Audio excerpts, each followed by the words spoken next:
Assalamualaikum warahmatullahi wabarakatuh.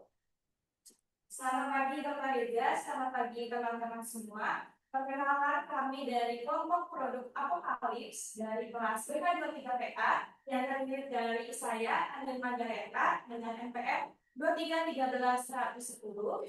Dan saya Revalina Irajingga dengan NPM 2313-112. Dan saya Verolina Putri Rizkia dengan NPM 2313100115. Di kesempatan kali ini kami akan menjelaskan mengenai regulatory summary dari produk kami yaitu produk Apokalips. Yang pertama akan dijelaskan oleh Revalina. Baik, terima kasih. Yang pertama ini saya akan menjelaskan tentang regulatory summary dari produk Apokalips.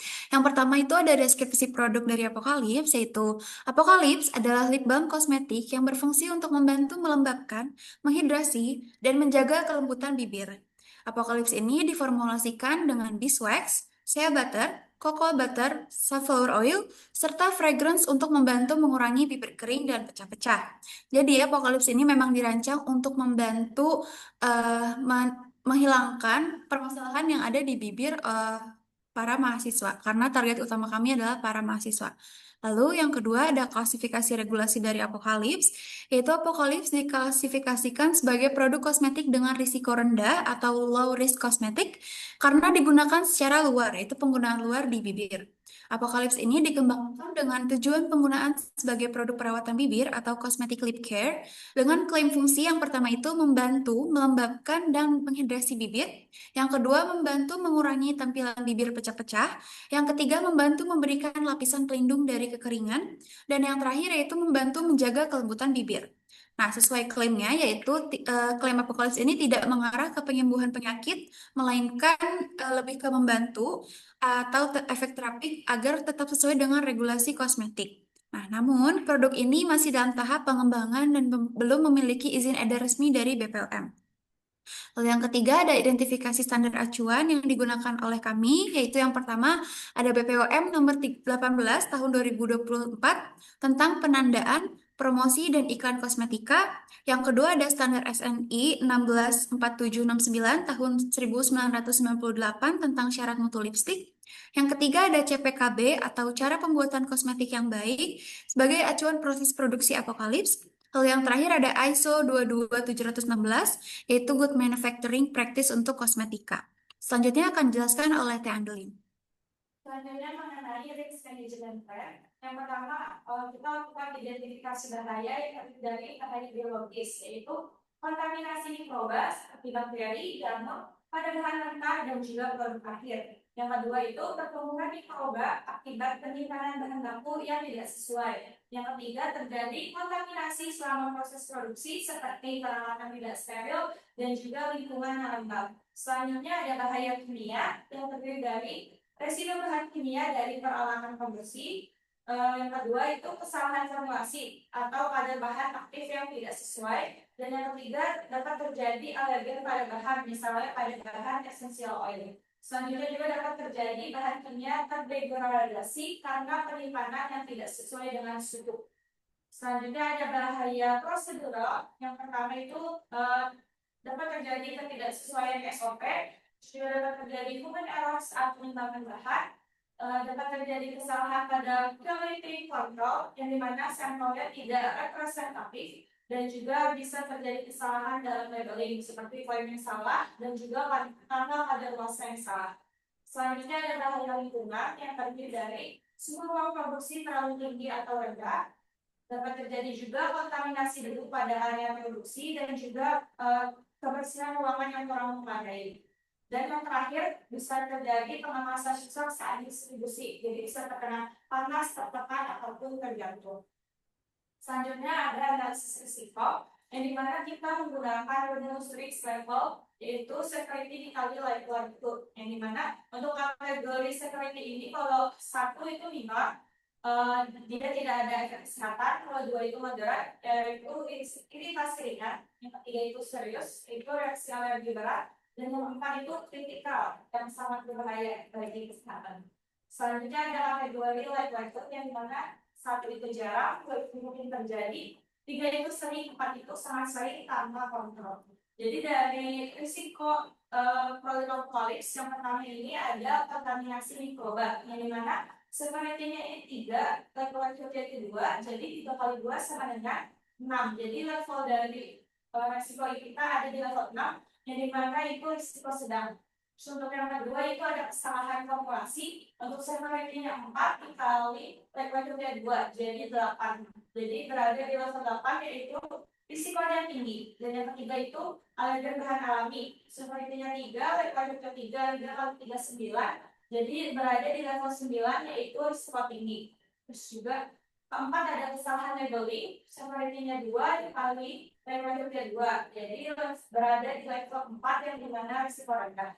Untuk bahaya residu bahan kimia pembersih, severity-nya 4, level-levelnya 1. Jadi 4 kali 1 sama dengan 4, jadi berada di level 4, yaitu risiko rendah. Dan yang keenam itu ada peralatan tidak steril. Untuk severity-nya 3, levelnya 2, 3 kali 2 sama dengan 6, jadi berada di level 6, yang dimana keterangannya sedang. Selanjutnya, yang ketujuh itu ada sudut penyimpanan tidak sesuai. Untuk severity-nya 2, levelnya 3, jadi 2 kali 3, jadi berada di level 6, yaitu sedang. Dan yang terakhir itu ada bahaya kerusakan kemasan saat distribusi. Untuk severity-nya 2 dikali levelnya 2 sama dengan 4, jadi berada di level 4, yaitu rendah. Selanjutnya ada prosedur dan work instruction atau SOP dan WI. Yang pertama, melakukan persiapan alat dan juga sanitasi untuk menjamin seluruh peralatan produksi bersih dan juga higienis. Untuk langkah kerjanya, yang pertama kita siapkan langkah stainless, selengkapnya kita termometer alat ukur pH. Yang kedua, kita lakukan semprot kepada seluruh alat dengan menggunakan alkohol, kemudian kita lelap dan biarkan kering. Dan yang terakhir, pastikan area kerja bersih dan terbebas dari debu ataupun minyak. Yang kedua, melakukan penakaran bahan baku dengan tujuan agar takaran akurat dan juga formula konsisten. Untuk langkah kerjanya, yang pertama kita siapkan sampel takar, yang kedua siapkan bahan baku sesuai takaran. Untuk takarannya, untuk bisex itu 5 gram, sibatol 5 gram, cocoa butter 5 gram, sunflower oil 7,5 ml, strawberry fragrance itu 2,5 ml. Yang selanjutnya, tahap yang ketiga yaitu pelelehan dan juga pencampuran dengan tujuan memastikan campuran yang aman dan juga stabil. Untuk langkah kerjanya, pertama kita siapkan teflon dan juga panaskan air hingga 60 sampai 80 derajat Celcius. Yang kedua, masukkan bahan ke mangkok stainless steel untuk yang sesuai takaran. Yang ketiga, letakkan mangkok di atas air panas, jangan sampai air masuk ke dalam campuran. Yang keempat, aduk perlahan hingga bahan mencair sempurna. Selanjutnya gunakan termometer untuk mengecek suhu. Pastikan suhunya berada di 50 sampai 70 derajat Celcius. Dan yang terakhir, matikan pemanas setelah campuran sesuai dengan suhu. Selanjutnya, lakukan pengukuran pH dengan tujuan memastikan pH aman untuk penggunaan bibir. Untuk langkah kerjanya, yang pertama, kita aduk sedikit cairan menggunakan pipet. Yang kedua, ukur pH menggunakan pH strip, khusus minyak seperti kertas lakmus, dan pastikan pH-nya berada di 4,5 sampai 7. Dan juga selanjutnya kita catat hasil uji pH di form. Dan yang kelima, jika pH tidak sesuai, kita beri status hold pada batch dan juga lakukan penyesuaian formula sebelum melanjutkan. Jadi kita membuat ulang formulanya sebelum kita melanjutkan ke batch selanjutnya. Lalu yang kelima, kita melakukan pengisian kemasan atau filling dengan tujuan mengisi bahan cair secara higienis tanpa tumpahan dan juga sesuai dengan volume. Untuk langkah kerjanya, yang pertama, siapkan kemasan lip balm yang sudah disanitasi alkohol. Yang kedua, tuang cairan ke dalam kemasan. Yang ketiga, isi hingga batas maksimal yang ditentukan. Dan yang keempat, kita biarkan memadat 10 sampai 20 menit di suhu ruang. Dan yang kelima, kita lakukan uji roll atau roll test, yang dimana untuk memastikan mekanisme bekerja dengan lancar. Dan yang keenam, kita bersihkan permukaan kemasan jika ada tumpahan dari cairan tersebut. Yang keenam, kita melakukan labeling dan juga packing yang dengan tujuan memastikan produk memiliki informasi yang benar dan tampilan yang rapi. Untuk langkah kerjanya, yang pertama kita tempel label kemasan yang berisikan dengan brand, ingredients, sama expiry date. Yang kedua, cek kualitas label apakah miring atau menggelembung atau kita lihat juga tulisannya jelas atau tidak. Yang ketiga, masukkan unit ke kemasan plastik. Dan yang keempat, kita simpan produknya di ruang penyimpanan suhu 20 sampai 25 derajat Celcius dan terhindar dari sinar matahari. Yang kelima, kita catat jumlah produk yang sudah jadi. Selanjutnya kita lakukan QC atau quality control, yang dimana kita pertama quality control pada bahan baku dulu. Yang pertama kita uji organoleptik atau uji yang berdasarkan yang kita pegang. Yang pertama kita lihat dari warnanya, terus kita lihat dari viskositas dan juga aromanya. Jadi kita pastikan warnanya sesuai dengan produk kita dan aromanya tetap terjaga. Yang kedua, uji mikrobiologi dengan bahan tertentu. Yang ketiga, uji kemurnian. Misalnya kita lihat waxnya atau oilnya apakah murni atau tidak. Terus selanjutnya kita quality control pada produk. Yang pertama kita melakukan stability test, yaitu berada di kisaran 3 bulan dengan suhu ruang dan juga suhu yang tinggi. Terus selanjutnya melakukan compatibility test, yang dimana kita lihat kemasan dan juga dari produk bagian. Dan yang terakhir kita melakukan melting point test. Selanjutnya kita lakukan labeling dan informasi konsumen. Jadi di label itu kita pastikan daftar dari bahan-bahannya sudah jelas dicantumkan, terus juga expiry date dan juga batch number-nya sudah dicantumkan ke dalam label dan juga tidak memiliki klaim yang berlebih. Jadi harus sesuai dengan bukti dan sesuai dengan produk kita. Selanjutnya lakukan pengendalian lingkungan, yang dimana ruang produksi harus bersih, bebas debu, terus suhunya terkontrol antara 20 sampai 25 derajat Celcius, kelembapannya kurang lebih 60%, dan juga alat produksi satu arah untuk mencegah kontaminasi silang. Selanjutnya kita lakukan monitoring dan juga review. Untuk monitoring ini terdapat 3 bagian. Yang pertama monitoring harian.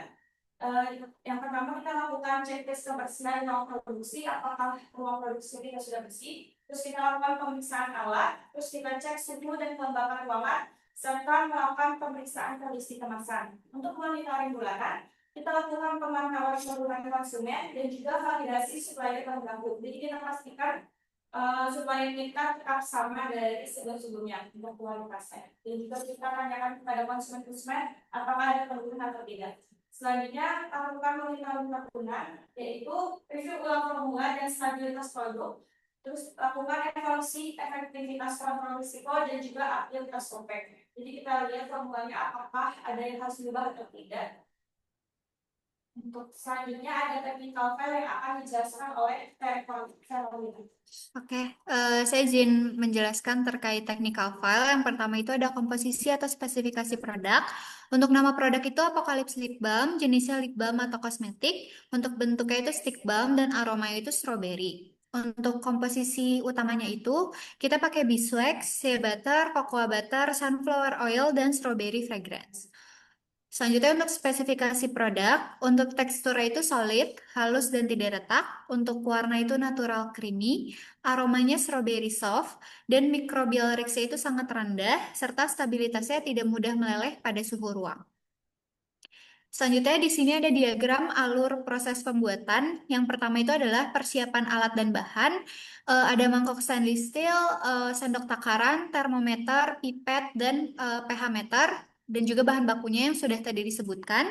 Yang kedua itu penimbangan bahan baku, beeswax 5 gram, shea butter 5 gram, cocoa butter 5 gram, sunflower oil 7,5 ml, dan strawberry fragrance-nya 2,5 ml.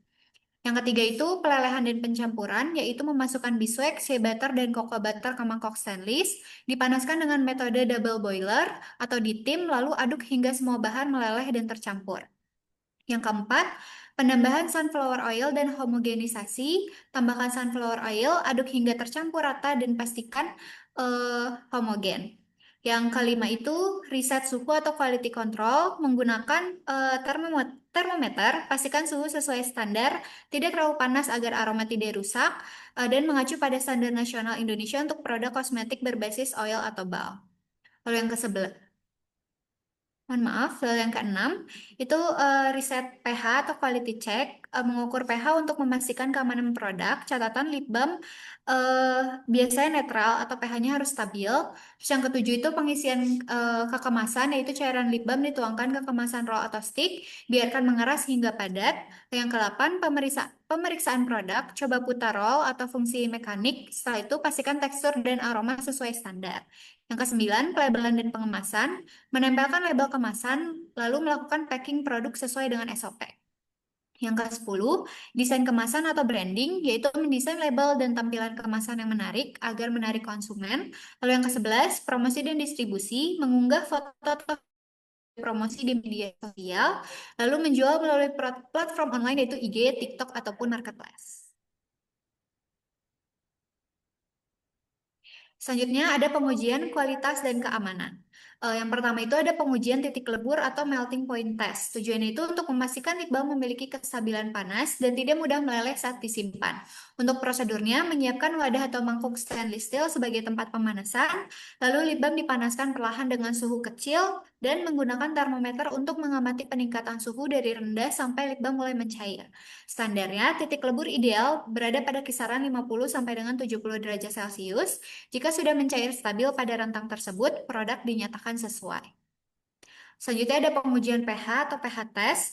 Tujuannya untuk memastikan produk aman di bibir dan tidak menyebabkan iritasi. Untuk prosedurnya itu, setelah bahan baku meleleh dan tercampur sempurna, diamkan beberapa saat agar suhu turun sedikit, ambil sedikit sampel cairan lip balm, ukur pH menggunakan alat ukur pH, lalu catat nilai pH pada keadaan stabil.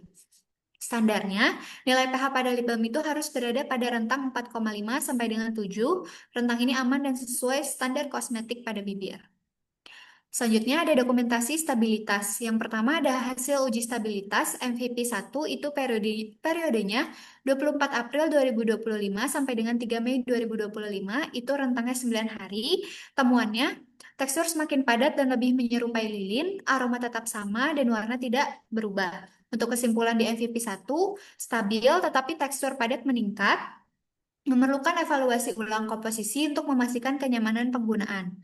Lalu yang kedua, ada reformulasi MVP 1 periodenya itu di 28 April 2025 sampai dengan 3 Mei 2025, rentangnya 5 hari. Tujuan reformulasinya itu memperbaiki tekstur agar tidak terlalu keras dan lebih smooth saat diaplikasikan. Temuannya itu tekstur masih sama seperti MVP 1 dan aromanya juga masih sama. Kesimpulannya itu, formula tetap stabil tetapi belum memberikan perubahan tekstur sesuai yang diharapkan sehingga perlu pengembangan lebih lanjut dan dilanjutkan ke MVP selanjutnya yaitu MVP kedua periodenya 23 Mei 2025 sampai dengan 2 Juli 2025, itu rentang waktunya di 43 hari. Temuannya, tekstur masih sama seperti awal, aroma masih sama, serta stiker kemasan mudah kotor karena berwarna putih. Kesimpulannya itu, stabilitas formula sangat baik, lebih dari 40 hari, tekstur, warna, dan aroma konsisten. Masalah utama terletak pada komponen kemasan, bukan pada formula lagi seperti MVP sebelumnya.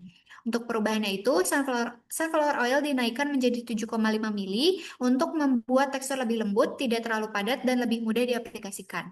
Alasan reformulasinya itu, pada MVP sebelumnya teksturnya itu kan cenderung terlalu padat, terlalu lilin, dan kurang smooth saat dioleskan. Dengan menambah sunflower oil, konsistensi formula menjadi lebih lembut, lebih emolien, dan lebih nyaman digunakan, serta tidak keras seperti lilin. Selanjutnya, yang terakhir itu ada label dan informasi pengguna. Informasi pada label produk itu ada about, Apocalypse Lip Balm is the complete solution for dry, chapped, and dull lips. Untuk ingredients-nya, kita sebutkan ada beeswax, cocoa butter, shea butter, sunflower oil, strawberry fragrance, dengan kita cantumkan juga netto yaitu net 5 gram pada labeling Apocalypse. Untuk elemen visual lain yang tercantum di label, ada brand name Apocalypse ditampilkan secara vertikal di sisi kiri dengan desain pink bold, lalu ilustrasi strawberry watercolor besar di sisi kiri yang menggambarkan aroma strawberry pada lip balm Apocalypse, lalu background motif swirl warna pink cream, serta yang terakhir ada QR code Instagram pada bagian bawah kanan. Jadi untuk label, kami belum mencantumkan nomor batch maupun kadaluarsa. Baik, terima kasih atas perhatian dari teman-teman semua. Sekian dari kami, Produk Apocalypse. Kurang lebihnya mohon maaf. Wassalamualaikum warahmatullahi wabarakatuh. Terima kasih teman-teman.